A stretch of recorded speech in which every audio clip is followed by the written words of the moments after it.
Alright, so I'm going to show you how to make the traditional granny square, which is used in the baby granny square blanket. The link is below, so you can grab that pattern to make the project that's shown there, but the basic instructions are the same no matter what size you're making.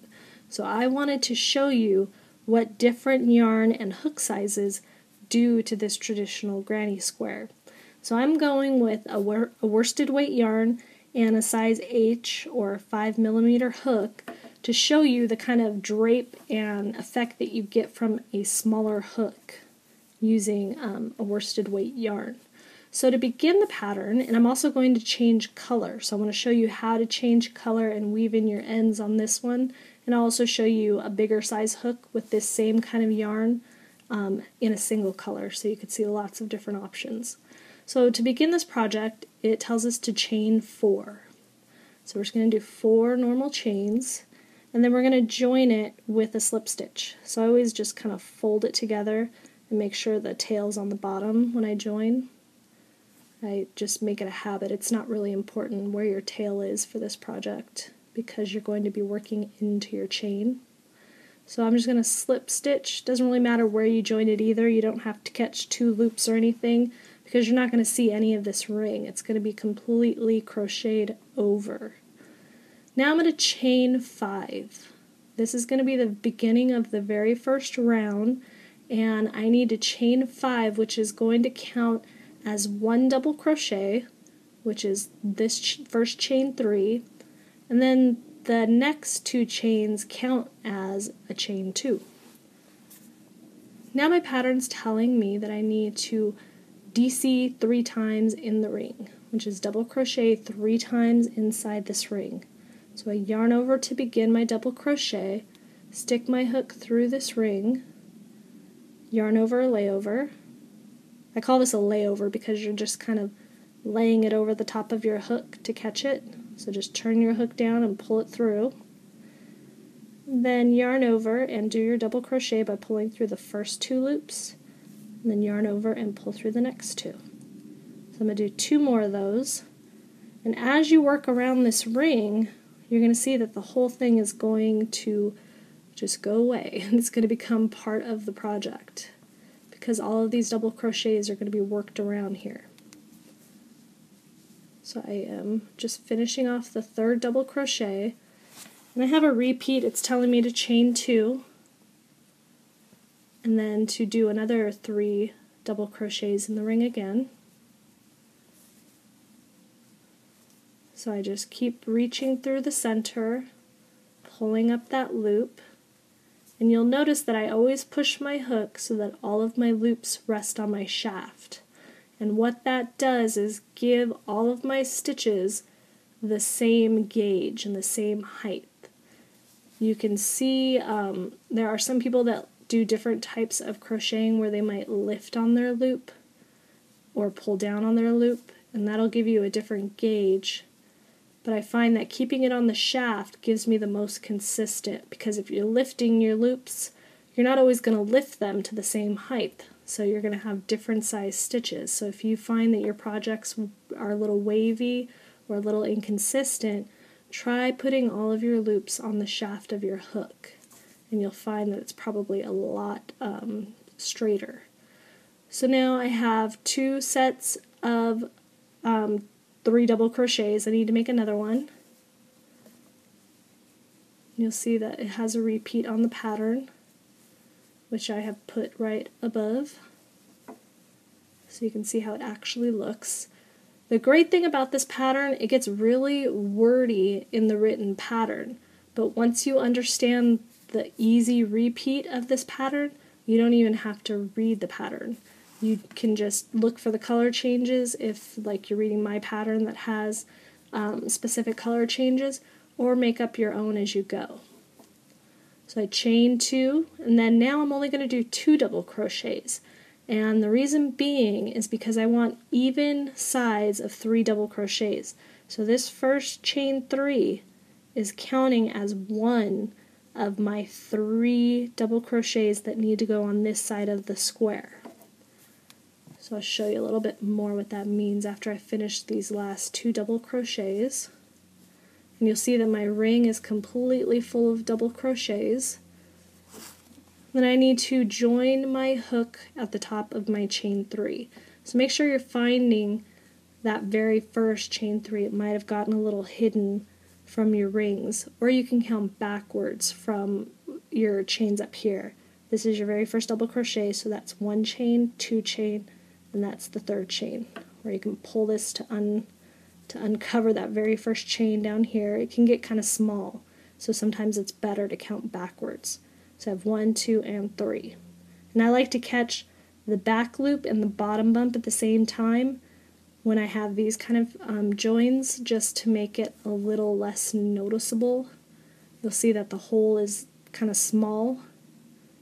If I were to grab just the back loop, it kind of pulls up on the other chains and makes a bigger hole. You can see that hole is bigger. So if you want a less noticeable hole, just go through that back loop and then the bottom bump of that chain to catch 2 loops. You can see if I spread this out here that I have 2 loops. Alright, and then I have finished the first round of my project, and I have 3 double crochets on each side of my square. Now the next round I'm going to do in green again, just so we don't have to fasten off just yet. The first part of the instruction for round 2 is slip stitch in your next chain. So that's just this chain right here.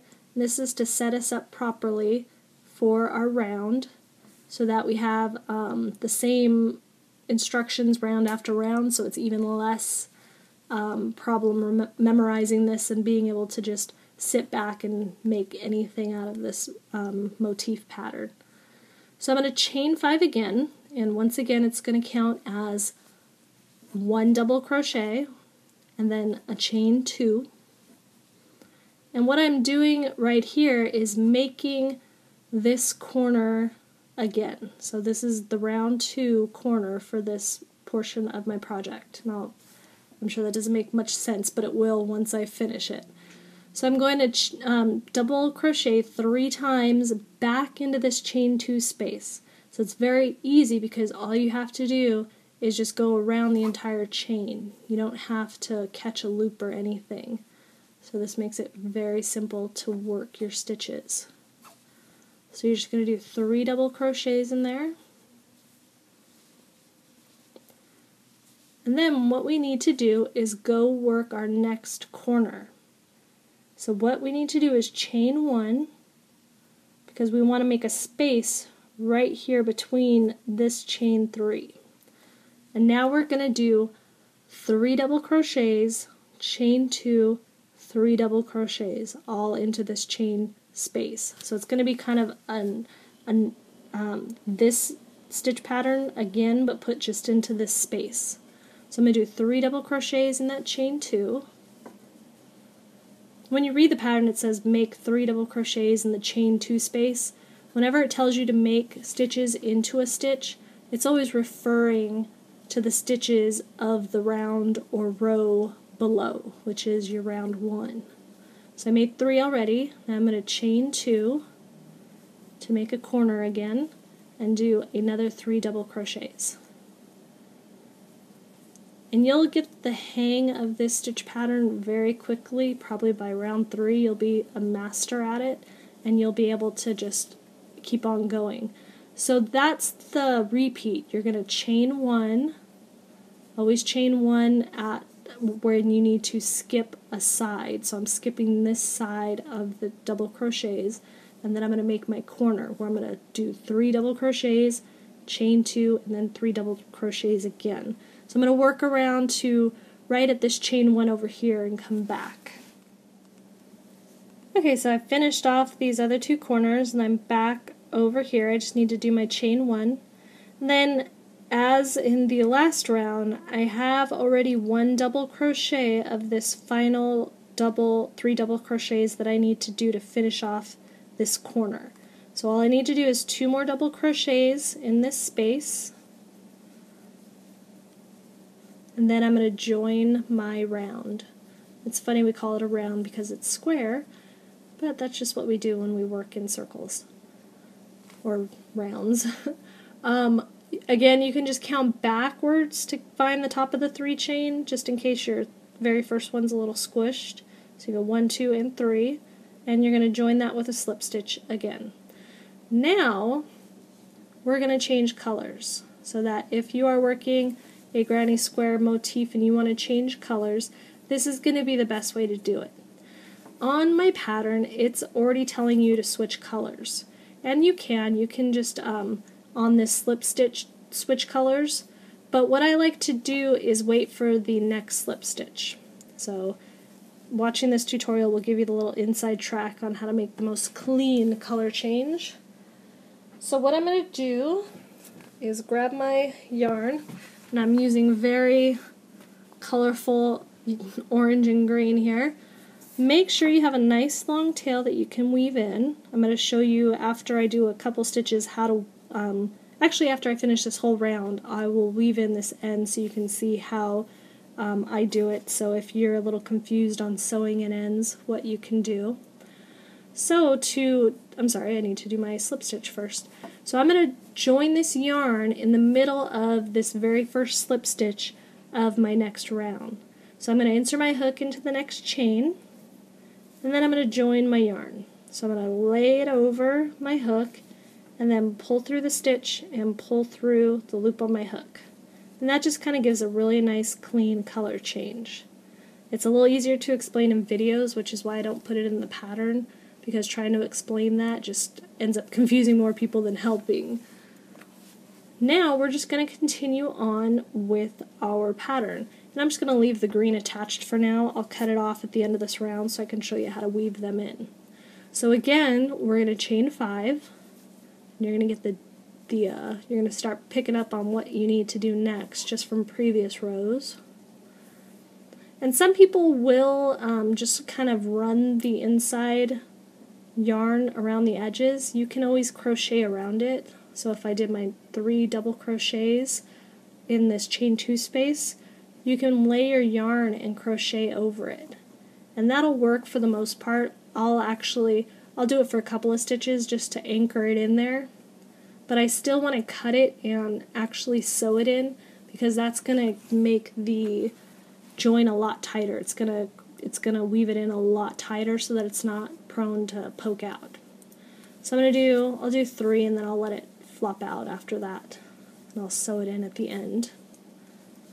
And it also makes your stitches a little bit thicker, so you don't want to do too many strands like that, because it'll alter the look of your project. So now I've done my 3 double crochets into the chain 2 space. Now I need to go work 3 double crochets in my next chain space. But since I'm working the side of my project, instead of chaining 2, because I only chain 2 in my corners, I just chain 1. And then I'm going to do 3 double crochets in the next space I come to. So if you're working the straight part of your granny square, you do 3 double crochets in each space, separated by a chain 1, so I'm going to chain 1.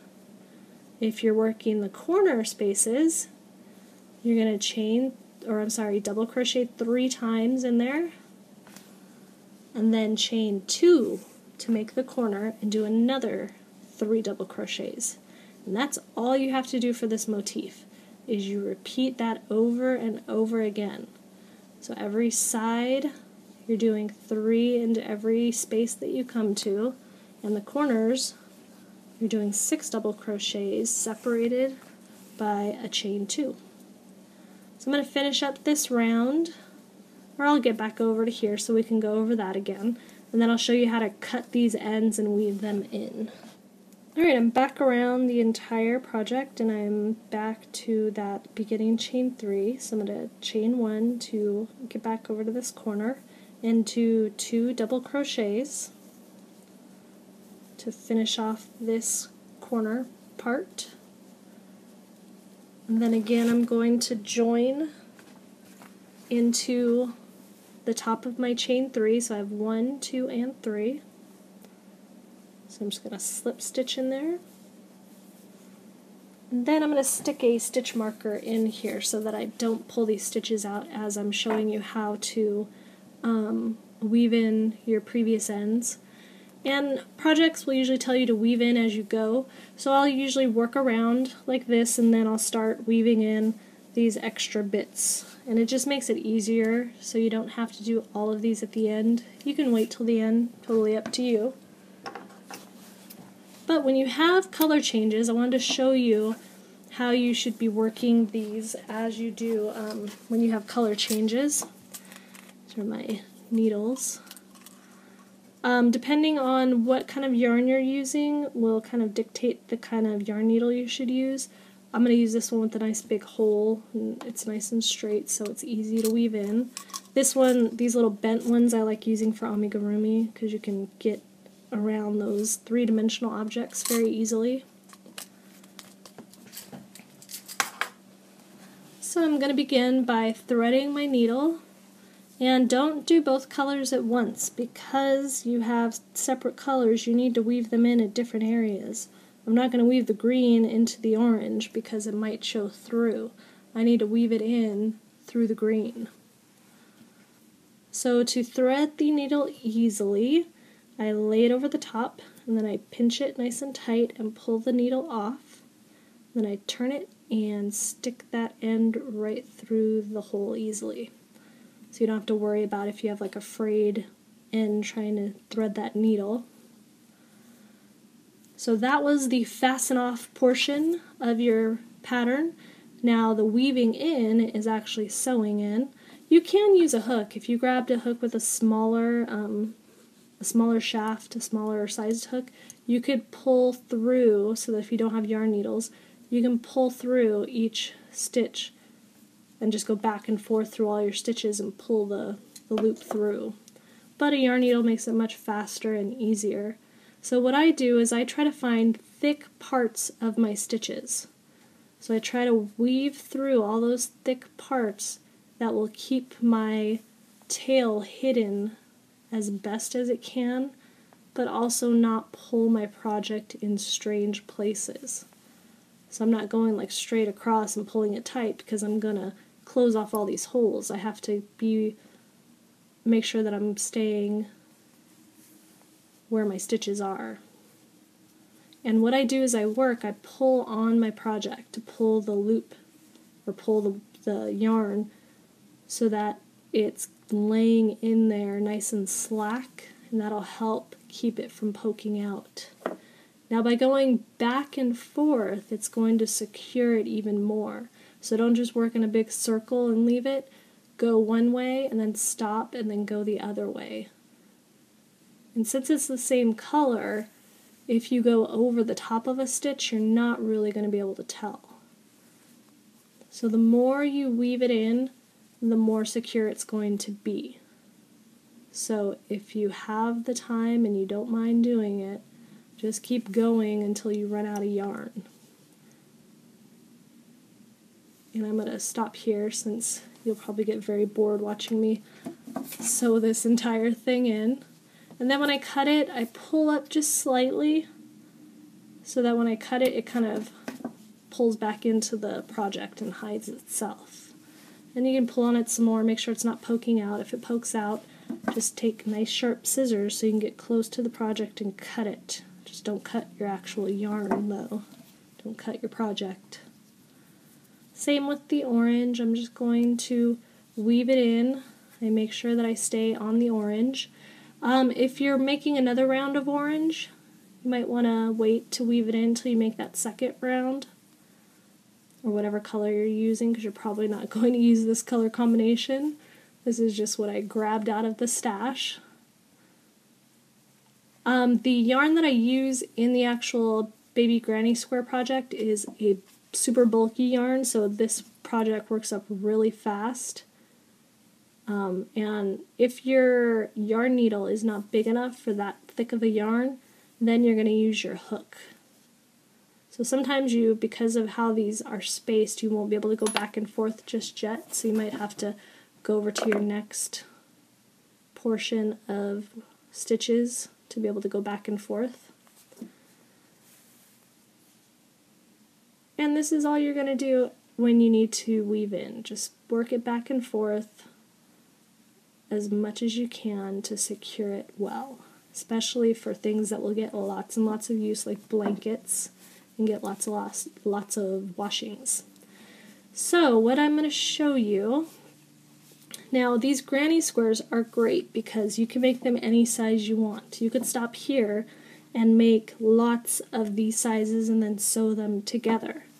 Or, like my baby granny square blanket, you just keep going until you get the size you want. So it just makes one giant square. Now, I want to show you, this is worked in an H hook, and this one in a single color is worked in a J hook. If I just hold it like this, you can see how much it drapes, and that's just kind of like how it falls. This one, if I hold it, you see it's really doesn't bend at all. And if I keep going, it's really not going to bend too much. And that's because the H hook is making these stitches much more dense. So if I lay this over the top, you'll see that my stitches, this is the same round, how it's a little bit taller and soft, and this is just a lot softer and stretchier than this one. This one's much more dense. So that's something to keep in mind depending on what you want your outcome to be. If you want a dense, thick project, go with a smaller hook. If you want a more floaty fabric that's lighter, go with a bigger hook. It's going to use a little bit less yarn also and work up a little faster. But as you can see, all these stitches are, after you finish these, how many rounds did I do? I did 3. 1, 2, 3. Okay, so the fourth, all you're doing is chain 1, 3 double crochet in the space, chain 1, 3 double crochet in the space, chain 1, 3, chain 2, 3, all in that chain 2 space. So just over and over again, around and around until you get the size that you want. So you can make 12-inch squares out of the granny squares. You can make 4-inch, whatever size you want. And changing color as much as you want. You could change color every single round. A lot of ends to weave in, but you can do it. So this is the traditional granny square motif. Go ahead and download that project that I have so you can try out your own. That's super bulky, it will work up really fast. And that is it. So if you have any questions, just leave them below. If there's any certain motif that you really like that you want to see right away, leave a comment and I will look it up and get it out for you. I have lots and lots of reference books, so I could probably find it. And that's it. Thanks for watching.